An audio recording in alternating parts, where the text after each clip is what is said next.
Welcome, WrestleRanters, to an unexpected special 17th edition of WrestleRant. I'm your host, Bleacher Report featured Columnist GSM, here today to run down a whole bunch of news topics. I was able to spare a couple hours, especially since tomorrow I will be having a free day because I'm going to be going up to my brother's college up in Syracuse. So I got a few hours to film a special edition of WrestleRant.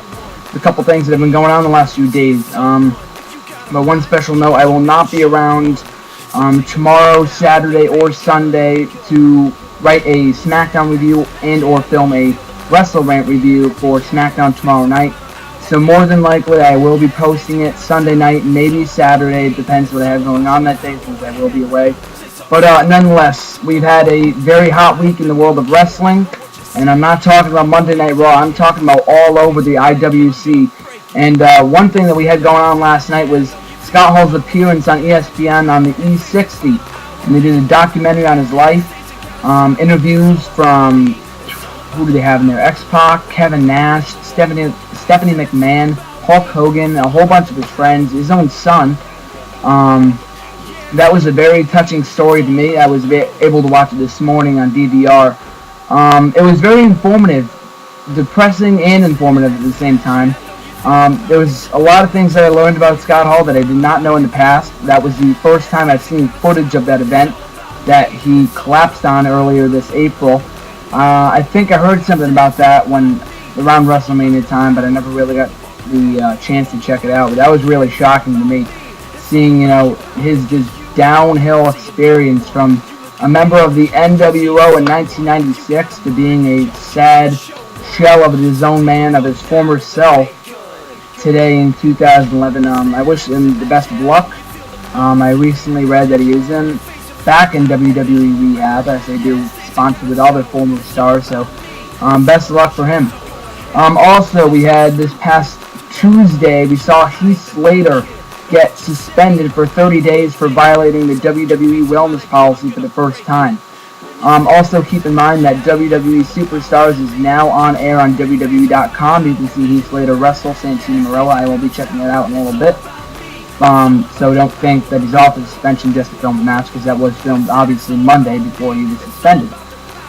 It's pretty funny because last week Darren Young was suspended for the first time for 30 days as well. I do find it ironic that two former ex-Nexus members were suspended, but it just really shocks me. In the past 3 years, since I've started watching wrestling in April 2008, I've seen Jimmy Wang Yang get suspended for 30 days, William Regal get suspended for 60, Jeff Hardy I can understand for 60, with the experience of his past problems, especially recently, for the past year, after getting arrested about 2 years ago. Rey Mysterio we saw get suspended at one point. Just a variety of stars that you would never think would be on steroids or pot or whatever it is. So it really shocks me to see that Heath Slater would think that he'd be using steroids of some type. I don't know, whatever the hell he's using. But it was just shocking to me. I mean, it's not going to do a major blow into the storylines, obviously, seeing that Heath Slater is the equivalent to Jinder Mahal and whatnot, and being the WWE's latest jobber on both Raw, SmackDown, NXT, and Superstars. So I don't think there's a huge loss there. I don't think anyone will miss him. But I just found that kind of interesting, so we'll hopefully see him back soon. I mean, unfortunately, see him back soon. So after that, this past Wednesday, so just yesterday, we saw the announcement of WWE 12, the latest updates in WWE 12. This looks to be my favorite game yet. Now, I know that everyone says that when the newest game comes out, obviously, with the updated roster, the updated graphics, the updated arenas, all that stuff. But this really looks like they took a step closer to improving their game overall to immense popularity. It looks very, very cool. I highly suggest checking out the YouTube video that they posted yesterday on WWE Games, their YouTube page, their YouTube channel. It looked really, really cool. It looked like they announced that it was for the road to WrestleMania this year. It will be Triple H playing the role of a hero, Sheamus playing the role of a villain. Now this is before he turned face, obviously, and a special call that you get to be by the name of I don't know, I forgot who it was, but the voice of it will be none other than TNA X Division champion Austin Aries. That was pretty intriguing. since he did the voiceover for the call before he signed with TNA Wrestling earlier this year. So I found that pretty cool. In Triple H's storyline, I believe they have the outsider angle, where he will be joined by the WCW Invasion, the likes of Vader, Demolition, who else was involved? Kevin Nash, possibly Booker T, Arn Anderson. So that looks to be really, really cool. That's something I've been waiting for a very long time. They have new rumored arenas in the WWE 12 game, and Monday Night Nitro. I know they had that in 2011, but it was a DLC, and since I have the Wii, I wasn't able to experience that. That's going to be pretty cool for me. And also the Clash of Champions event, if you remember that from the old WCW days back in the late 90s. So that looks to be a really sick game. And Sheamus' storyline too. They also have the United Kingdom faction with William Regal, Drew McIntyre, Sheamus, and Wade Barrett. That is something that I'm going to play the first time I play it. When I turn on WWE 12, I'm going right to WrestleMania, the road to WrestleMania for this. Because remember this, in the past few games, since 2010, I believe, or 2009, I think, they started at the early January, going only up to WrestleMania.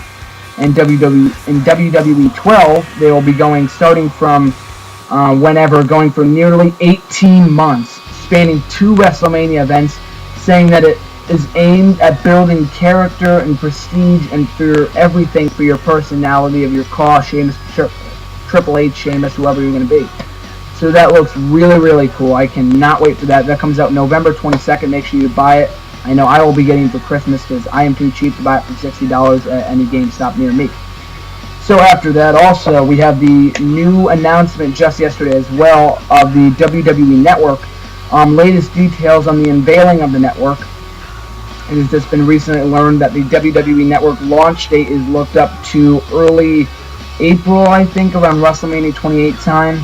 That seems a little early, seeing that they were aiming to launch it in late 2012. I mean, I'm looking forward to it. I want it as early as possible. But it doesn't even look like they know what they're doing yet with all, what channel they're going to be purchasing, if it's going to be available, if you need to pay for it, what pay-per-views you're going to be on, what shows they're going to be on, and whatnot. I don't think, they've been progressing at this at a constant rate over the last couple of weeks, with rapid polls on WWE.com, saying what they're going to do and what the fans want and stuff, and stuff like that. So, it's very much possible that they will be able to get the network out at perfection by WrestleMania time. Let's hope. Because, the sooner the better for the WWE Network. I cannot wait for that. As long as they don't have to purchase it, it's definitely worth it. To watch wrestling 24/7, that is certainly worth it. I'd purchase that in a minute. Also, tonight we have TNA Wrestling Impact Wrestling tonight. All I can say is, more than likely, if you're watching this video from Twitter or whatever, more than likely you know about the huge spoiler that took place on Impact, and I won't spoil it for those of you that don't know. Unfortunately, I had to know because reading from all the Twitter comments and whatnot. I'm not sure if I'm going to be satisfied from it. I know I'm not right now. It's much like the Orton and Christian thing that happened back in May of earlier this year. So I'm not really sure what this means for Impact, what the huge spoiler means, but all I can say is that do not miss Impact tonight. It looks to be a really intriguing, highly anticipated episode of the aftermath of this past Sunday's Bound for Glory event. Also, for this, so 2 last things. This coming Tuesday, I will be appearing on Bleacher Report featured columnist Donald Wood's radio show called Ring Rust Radio. If you want any information on that, I highly suggest checking it out. I have appeared on there in the past. No, I'm sorry, I haven't appeared on there. I've listened to it in the past. They've been airing live for the last couple of weeks. I will be starting on it this Tuesday. I'm really, really excited for it. I cannot wait. So it looks to be a really fun experience. They talk about a whole variety of topics, with comedy, information. You'll have a blast. So check in this Tuesday at 7 o'clock. Just ask Donald for a link and just make sure to tune in. It looks to be a really great time. So lastly, since I will not be around this Sunday or anytime this weekend to post my Vengeance predictions, the stepping stone for Survivor Series and whatnot, I might as well just voice them out right now. So out of the 5 matches that I know that have been confirmed thus far, because I don't read SmackDown spoilers, so I don't know what's confirmed for that. But I'll just go through the 5 matches, or the 6 matches that I know are confirmed to the card. For the Divas Championship, Beth Phoenix versus Eve. This was just announced this past week on Monday Night Raw. I'm not sure what Eve has done to earn this match. Despite defeating Natalya this past Monday on Raw, she has done absolutely nothing. Even though Goldust predicts that Eve will win the championship, I think Beth Phoenix will retain and continue her dominance for a very long time until Karma returns. That's just my personal prediction. I don't think they're going to stick with it for that long, but hopefully, let's see. Also, we have a WWE Tag Team Championship match, a rematch from Hell in a Cell and previous weeks of Raw and SmackDown, between Air Boom and the team of the United States Champion Dolph Ziggler and Jack Swagger, with Vicky Guerrero presumably in their corner. It looks to be a really fun match. They've had great matches in the past.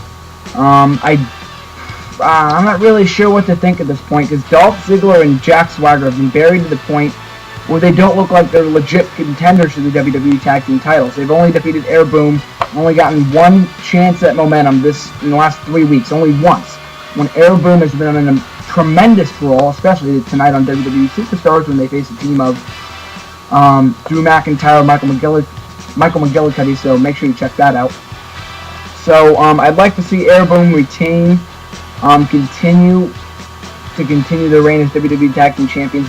They've only been champions for the past month, or the past 2 months, I should say.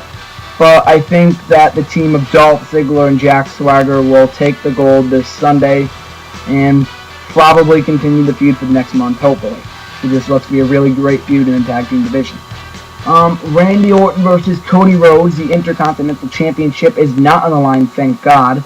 And seeing that Randy Orton has been pinned the last 2 pay-per-views clean by Mark Henry, I will definitely say that he is going over this Sunday against Intercontinental Champion Cody Rhodes. I mean, I say unfortunately because Cody Rhodes is a fast rising talent on SmackDown, and I can definitely see him as world champion, probably after WrestleMania 28. So I'm really, really pushing for Rhodes to win this Sunday. If the IC title is on the line and Rhodes won and defended it against Orton, we all know it's not going to be clean if he does win, but that would bring back huge prestige for the Intercontinental Championship, but I will predict for Orton to go over. For the 3 main event matches, I don't have enough time, so I'm going to go just rush through these. Tag team match, Triple H and CM Punk versus Awesome Truth. Awesome Truth has been completely buried since they returned 2 weeks ago on Raw. So I'm going to go with Triple H and CM Punk as my obvious pick on this one. If Awesome Truth does win, they're obviously not going to win clean. For the World Heavyweight Championship, Henry Big Show, something we've seen in the past. It's going to be a very slow match. I wouldn't expect much from it. They had a decent match back at Money in the Bank, but I do not expect much from their upcoming encounter at Vengeance at the World Heavyweight Championship. I really, really, really, really do not want to see Big Show defeat Mark Henry this Sunday. He's been dominating the last couple weeks in SmackDown. He has no business being World Heavyweight Champion, especially since he's a member of the Raw roster. So I will say that Mark Henry will retain the World Heavyweight Championship in the next couple months. And that also begins this Sunday at Vengeance against Big Show. Hopefully we don't see a Kane return either. If he does, hopefully he doesn't help Big Show win the championship. And for the WWE Championship last man standing match with the WWE title, John Cena versus Del Rio. I think Del Rio is going to retain here because I've read a recent report that Cena is done in the title picture. I mean, don't believe everything you read, but hopefully that's it. With the last man standing match stipulation, I see the heels coming in and costing Cena the match and Del Rio retaining up until Punk takes the title off him later this year. So that does it for my Vengeance predictions and my 17th edition of WrestleRant. Thanks for tuning in today. Make sure to follow me on Twitter, save_us_GSM at twitter.com. Visit my personal website for WWE TNA rumors, recaps, reviews, and more at nextdoorwrestling.weebly.com. Make sure to subscribe, like, leave a comment, hit me up on Twitter for all the wrestling combos on my wrestling channel, whatever. I highly appreciate all your compliments and whatnot, and also to visit my Bleacher Report profile on the links below for my latest article coming up in just a couple of hours, so make sure to check that out. And thanks for tuning in. This is Bleacher Report featured Columnist GSM, signing out.